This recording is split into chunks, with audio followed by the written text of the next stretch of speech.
Soon for the day tour. Captain, Yes? could I talk to you, Captain, please? Well, Oh, you're Mrs. Rostek, aren't you? Yes, Mrs. Grostek. Well, it's been a long time. You've still got the store? Oh, yeah. Sure, I got it. When Joe died, I thought maybe I'd sell it, but I couldn't get nothing for a little store like that. I got the store. How much could 5 cents candy, 10 cents sodas mean in newspapers? Well, what can I do for you, Mrs. Rostek? It's my boy, George. You remember my boy, George? Yes. He got arrested. Where? Here, upstairs. The detective. What for? Captain, Yes? they're about to turn out. Do you want to talk to them? Yes, I'll be right there. Oh, you're busy, Captain. Oh, you sit right down here, Mrs. Rostek. I'll be back. Oh, yes, sure, Captain, sure. I walked out into the muster room and stood behind the desk. The bell rang. In marched the platoon for the day tour. Patrol sergeant brought them to a halt. He reported the platoon inspected. The desk officer ordered the roll call. Martin. Rifkin. Rose. Shaw. Sutton. Thompson. Savastino. Gonzalez. Captain wants to talk to you. Well, a couple of things, men. We've had an alarm from the Harlem Valley State Hospital. An escaped mental case. His name is Lester C. Trey, age 58, 5 feet 10 and a half inches, 165 pounds. Gray hair, blue eyes, light complexion, medium build, and he walks with a slight limp in his right leg. They say this fellow used to hang out in bar and grills on 2nd Avenue in the 70s before he was confined. You sector men and you men on post there, keep your eyes out for him. Now, I don't like to talk about this. I'm not going to mention any names because I don't want to embarrass anybody. But get your house tax paid up. Those of you who are delinquent will have forthwith sent to your home. All right, Sergeant. Post the platoon. Platoon, 10, hut. Left, face. Forward, hut. The men who would patrol the precinct on foot and in cars for the next 8 hours walked out the door and onto the street. I looked over entries in the blotter. Then I walked back around the desk toward my office where Mrs. Rostek was waiting. 21st Precinct, Sergeant Klein. All right, 671. All right, Mrs. Rostek. Oh, I don't want to take up your time, Captain. Well, that's what I'm here for. What was your boy arrested for? I don't know. Robbery. Tell me what happened. I was asleep 2 or 3 o'clock this morning. I don't know. Mm-hmm. Somebody was knocking on the door. I thought George. I thought he forgot his key. It was 2 men, not policemen, detectives. Yeah. They said, "Where's George?" I said, "I don't know. He isn't home yet. He sleeps on the couch. He isn't home." And they said, "Could we wait?" Well, I didn't want them there, but I said, "All right." Mm-hmm. Then they want to look at George's things. I don't know. I told them I got no right to show them. Ask George. All right, they said. And pretty soon George come home. Maybe 3:30, 4 o'clock. There wasn't any trouble. No trouble. Okay. George showed them his things, and they said it would be better to come here and talk. George said, "Go back to sleep. I'll be home right away." I thought they just wanted to talk, so I went back to sleep. Who told you he was being held for robbery? I woke up and he wasn't there, so I came here and asked. The man out there, he said... The desk lieutenant? Yeah, the lieutenant. He said, "Go upstairs to the detective." Or was George upstairs? Yeah, in a little office with one of the detectives who came last night. They were still talking. I went in and I said, "What did you do, George?" He told me, "Go home, Mark. Get out of here." What was the name of the detective who arrested him? Oh, it's Toomey something. I don't know. How old is George? 17 in January. He was 17 or he will be No, 17? he was in January. Mm-hmm. I don't know, Captain. They came, they took him. He's a good boy. He goes to school. He works after. Let me see what I can find out. Yes, sir. Give me Lieutenant King upstairs, will you? Yes, sir. He's a good boy. He wouldn't do anything like robbery. 21st Squad, Detective Tully. This is Captain Kennelly. Is Lieutenant King around? No, sir, I don't expect him back until 11:30 or 12. Oh. Listen, Tully, whose squeal is Tully, that? that's George me, Rostek Tully. being held for robbery. It's my squeal, Captain. Oh. Well, what's it look like? We've got him made in 3 muggings. The last one was about 1 o'clock this morning. Definitely him? We had the man's wallet in his pocket when we arrested him.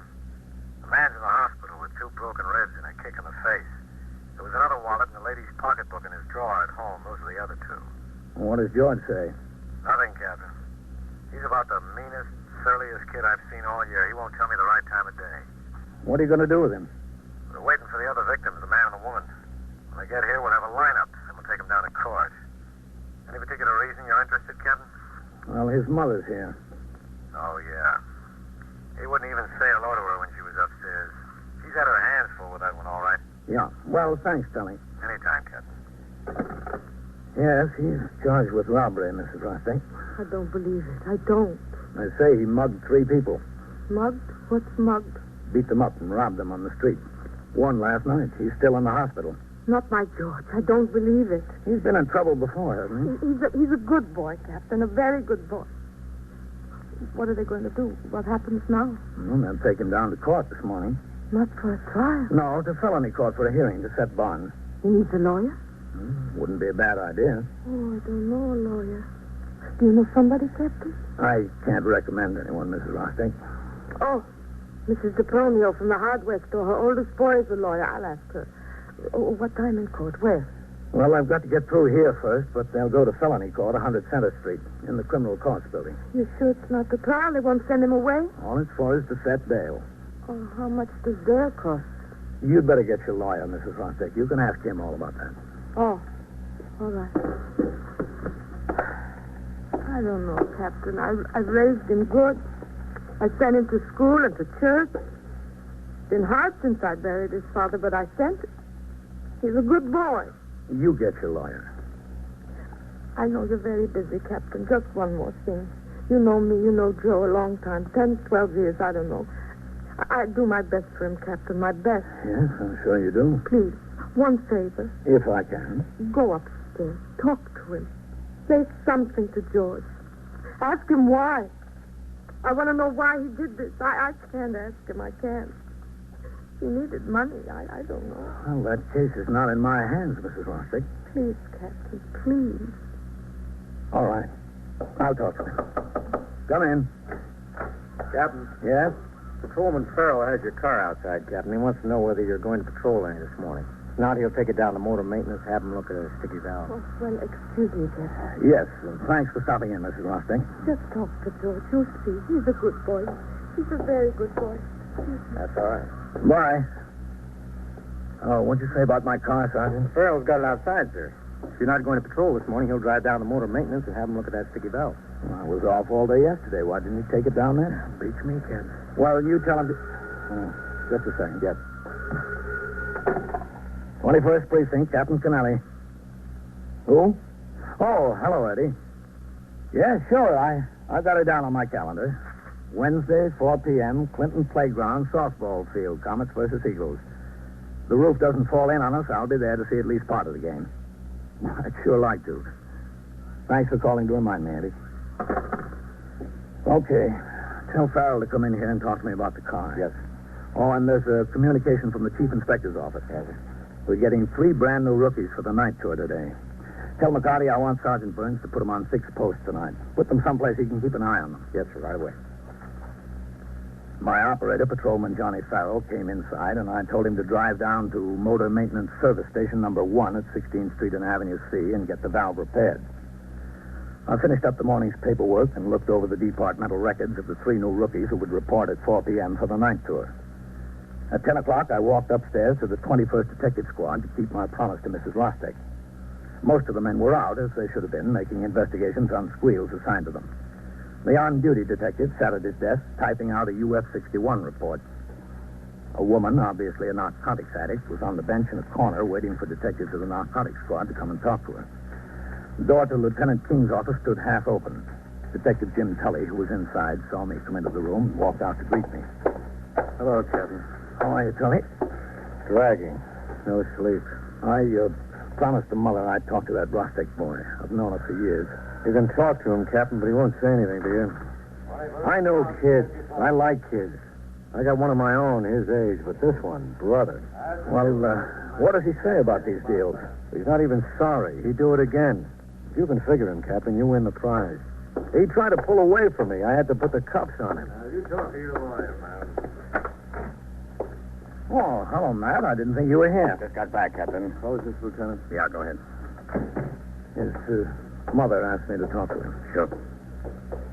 Hello, George. If you're another cop, I don't want to talk to you. I've talked to enough cops. Now, listen, you're not in here to do what you want to do. Okay, Jim. I'm not in here because I want to be either. George, this is Captain Kennelly. He's the commanding officer of this precinct. So? And I'm a friend of your mother's. What's that supposed to get you? Listen, boy, you're looking at a rough deal. There's no sense making it any rougher. Well, what else could I make it? What do you want, mister? I told you I talked to enough cops. I've known your mother for 10 years, George, and I knew your father. Good, hard-working people. That's the trouble with them. Slobs. Nothing but slobs, not a brain in their heads. He's dead, and he's just as smart now as he was before. You think you're so smart? Well, the three of you standing around trying to find out something from me, aren't you? We don't have to find out anything from you, boy. We've got you right. You mugged 3 people on the street in this precinct alone. We found that one man's wallet in your pocket. I picked it up on the subway. He lost it. Did he? Well, tell me how you got the property that belonged to the other 2. How did that wind up in your drawer? How should I know? This guy put it there to get something on me. Now, listen. You weren't happy enough taking the money from them. You had to knock them down and kick them all over the sidewalk. You're the one kind of guy we don't want around here, George. We're bringing every mugging victim in from the 19th and 23rd to have a look at you, boy. And if what I think is true, we'll just about clear the books. Sure, clear them all up. What do I 17 years, and you've already done more damage than the average guy we get in here. We're doing 70. You're no juvenile anymore. You can get the book thrown at you, George, and I'm going to help do the throwing. See, Captain, you can get back and tell my mother how nice they treat me around here. Give her a written report. Why don't you be sensible about this thing, George? Get it straightened out. Be a little help. Help for what? Come in. Whitey's back with the victims, Lieutenant. The woman, too? Yes, sir. He's here. All right, let's have a lineup. Who've we got? There's a couple of fellas, 18 or 19, down in the cells. Car thieves. All right, get them up here. Give them a hand getting it set up, Jim. Yeah, Lieutenant, you bet. Where's Whitey? What happens, huh? What gives now? Look, Captain, if you're a friend of my mother's, tell him to take these bracelets off, huh? Look at this. They got me chained to the chair like an animal. Look at that. Would you rather be locked up? They'll come off when you settle down. We can take them off now, Captain. What is this, a new deal? The people you kicked around and robbed are here, George. We're going to have a party. Yeah? You're the guest of honor. The purpose of a criminal investigation is to arrive at the truth through the accumulation of evidence. Because a police officer is at the scene of a crime only in rare instances, he cannot depend upon his own direct knowledge for the truth. In cases of robbery and assault, the greatest amount of help in arriving at the truth comes from victims and witnesses who can usually identify the assailant on sight. The process of identification is very exact and painstaking for 2 reasons. First, to protect the suspect against erroneous identification if he is innocent, and second, to establish the fact beyond all question if he is guilty. Come in. We're all set for the lineup, Lieutenant. Where are the witnesses, Jim? Across the hall. Hold them there for a minute, I'll tell you. Yes, sir. Would you like to stay around for this, Captain? Yeah, sure. Thanks, man. All right, George, on your feet. Why? Get up. Now, look, we're going out in the squad room. There's a couple more fellows we're holding out there. They and you and 2 young detectives are going to line up. And this woman, this Mrs. Brown, and the man, Mr. Clayman, are going to come in one at a time. They were both mugged on the street. What we want to see is, can they pick out the one who mugged them? It's a frame-up. It's all fixed. Is it? I guess it was all fixed that you had Mrs. Brown's pocketbook and Mr. Clayman's wallet at your house. Well, that's possible, isn't it? Look, George, the truth has to come out. Why don't you save everybody a lot of time and trouble? Why don't you save your advice? All right, come on. Okay, let's have the lineup. Yes, sir. All right, you boys, step over here. Over here. Come on. Well, what do you say, George? You can't duck it if you're the boy. Come on, George. All right, get lined up over here like I showed you. Sally. Go ahead. Yes, sir. Come here. All set, Lieutenant. There's 1 or 2 more men to stand up there. I don't want any mistake about this. Whitey, Max, give us a hand with this, will you? One of you on each end. All right, keep it quiet. Okay, George, this is your party. Get wherever you like. Oh, what difference does it make? Go on, pick your spot. It's all a put-up job anyway. Great kid, Captain. Yeah, I know what you mean. 21st squad. Now stand up straight and don't jabber. Hold on. Captain Kennelly phoned for you. All right. Excuse me, man. Yeah, sure, Captain. We're about set, Lieutenant. Okay. Captain Kennelly. Sergeant Klein, Captain. All right, Whitey, bring Mrs. Brown Austin here. from the Stand corporation. still in line there. Yeah? He wants some information about a woman who fell down the subway stairs on April 6th and has a claim against the city pending. Well, did you get out the aided case card? Yes, sir. He wants to talk to the officer who was on the job and to you. Open that door over there. Oh, well, who was the patrolman? Eisman, sir. He worked a late tour last night. All right, Sergeant. Tell Mr. Arseneal to wait in my office. I'll be downstairs in a few minutes. Yes. All right, come in, Mrs. Brown. Yes, Come off this way, please.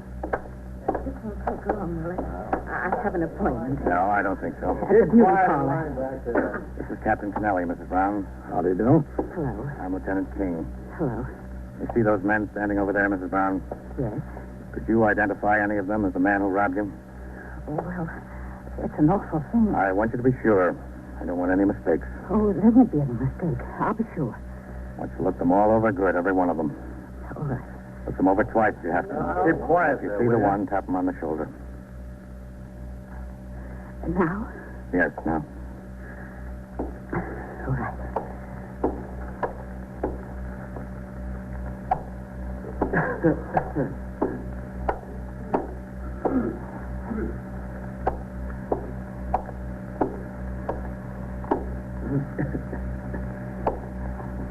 I see him. Tap him on the shoulder. This one. Who are you, kid? He's the one, all right. All right, hold them. The other victim is here, too. All right, the rest of you. All right, what do you think this is? Quiet down. You ought to be ashamed of yourself, young man. Do you know that? I had a cut in my thigh and my back was sore for a week. A week. What do you want me to do? Break down and cry? That wouldn't be a bad idea, George. I'd think a lot more of you if you did. After the second victim had identified George Rostek as his assailant, I left the detective squad and walked down the stairs through the back room to my office. Mr. Arseneal of the Corporation Counsel's office of the City of New York was waiting. He explained to me that a woman who slipped on the subway stairs was making what appeared to be an unfounded claim for damages against the city. I arranged for the patrolman who answered the original call to give his immediate and full cooperation to the Corporation Counsel's office. Meanwhile, the robbery suspect, George Rostek, had been taken by detectives to New York Hospital, where he was also identified by his latest victim. I was still at my desk when Detective Tully returned from the hospital with George Rostek with instructions to book the suspect on 3 charges of robbery and assault. The act of booking is the first step in the judicial process leading to trial. The charges and the circumstances of the arrest are entered in the arrest record by the desk officer in the muster room. I sat at my desk and watched the procedure through the open door of my office. Rostek, H-R-O-S-T-E-K, George. Any middle initial? No. No middle initial. Age? 17. Occupation? What are you, a student, George? When I work at it. Student. Robbery and assault, 3 times. He's going down to 240 to be mugged and printed and then to felony court. Yeah. Let's see what you got on you, George. Handkerchief. Comb.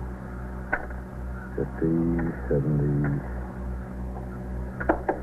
78.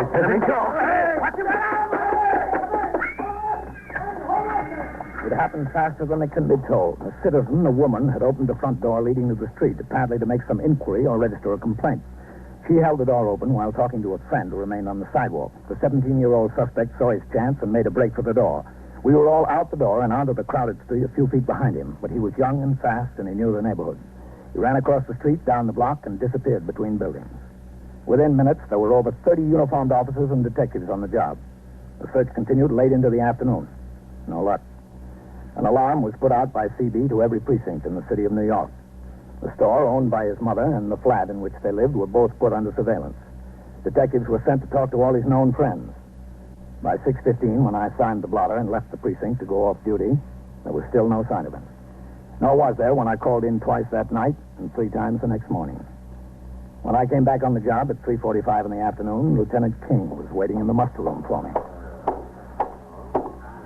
Hello, Captain. Oh, Matt, you look deep. I am. No sign of him, huh? Nothing. I want to talk to you about it, Captain. Yeah, sure. We think the mother knows where he is. Yeah? Hello, Sergeant. Captain? 21st Precinct, Sergeant Klein. Yeah. All right. 9-8. Well, what's doing, Sergeant? Nothing much, sir. A few messages. I left them on your desk. Nice. We're sure she knows where he is. Did you talk to her? Yes, sir. She's a pretty bad liar, but keeps on lying. He's not in the house or the store? I've had men watching both ever since. Well, a lot of people go in and out of that store. That's the point, Captain. Somebody that went in knows where George is and told her. What do you want me to do? Talk to her? Yes. You've known her a long time. Maybe she'll open up with you. Sure, Matt. I'll talk to her. There's nothing to lose. Nothing, Captain. Nothing except sleep. We've all lost plenty of that already. I signed the blotter, read the communications and reports, and turned out the platoon for the night tour. At 4:45, I had Patrolman Farrell drive me over to 2nd Avenue to the small candy store run by Mrs. Rostick. I got out of the car and told him to wait. As I crossed the sidewalk, I spotted Detective Jim Tully standing in the doorway 100 feet or so down the block. He'd been on the job 48 hours straight. It was his prisoner. He wanted him back.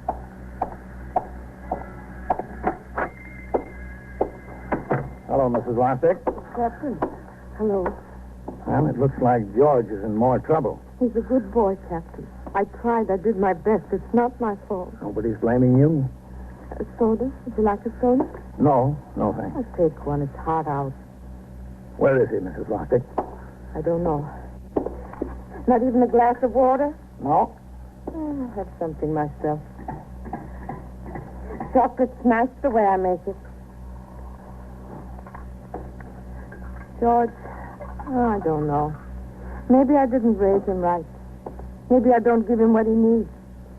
When Joe was alive, maybe I spent too much time in the store with Joe and not enough raising George. Now, since I buried Joe, I have not even as much time for George.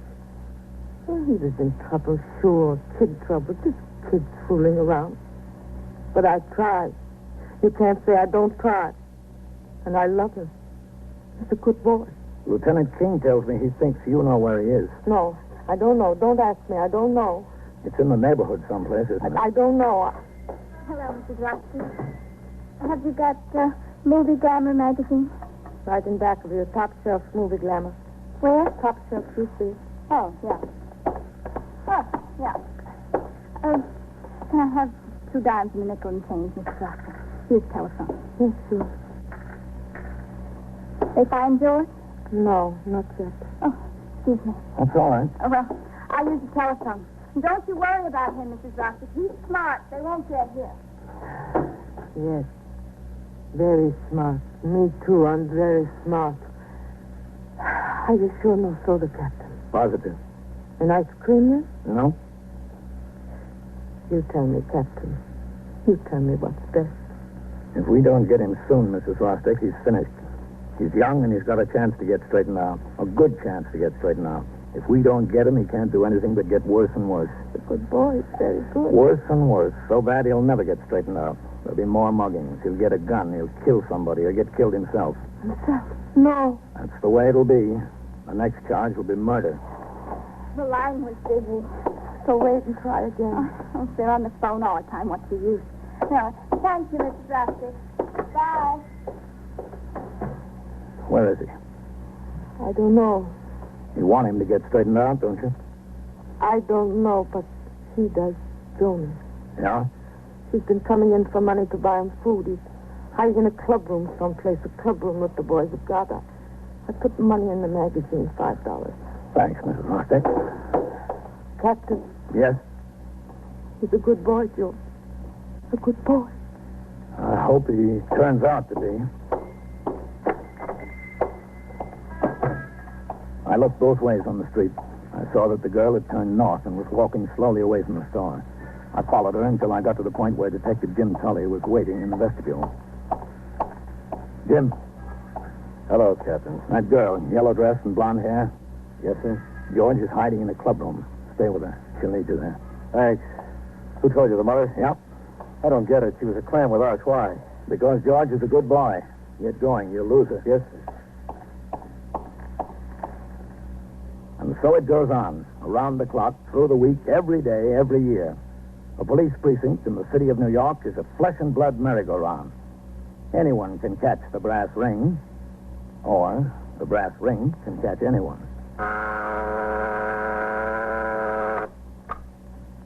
21st Precinct, Sergeant Klein. Yes, sir. What's the address? 205? 209. Inside? In front of the shoemakers. What's the trouble there?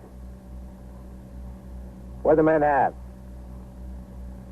What kind of a gun? Incidents portrayed on tonight's 21st Where did Precinct it go? occurred last year. How likely to Names know were now? changed to protect the interests of persons involved.